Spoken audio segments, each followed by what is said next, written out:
ভারতের সাথে বাংলাদেশের 54টি অভিন্ন নদীর মধ্যে 30টির মধ্যেই তারা বাঁধ দিয়ে ফেলেছে, যেটি চুক্তি বহির্ভূত এবং আন্তর্জাতিকভাবেও নদীতে এইভাবে বাঁধ দেওয়া যায় না।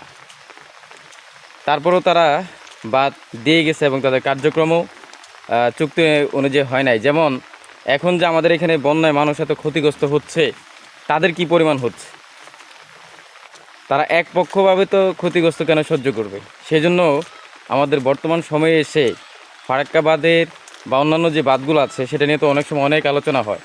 কমপক্ষে ফারাক্কা বাঁধের 40 থেকে 45 কিলোমিটারের মধ্যে যদি একটা বাঁধ স্থাপন করা যায়, হ্যাঁ, এবং সেটা যদি তাদের বাঁধ যেতটুকু উঁচু তার চেয়ে একটু উঁচুতে দেওয়া যায়, যেমন তাদের 7300 মিটার তাদেরটা উঁচু, আমরা যদি সেটা 7600 করে ফেলি, সেক্ষেত্রে 40-45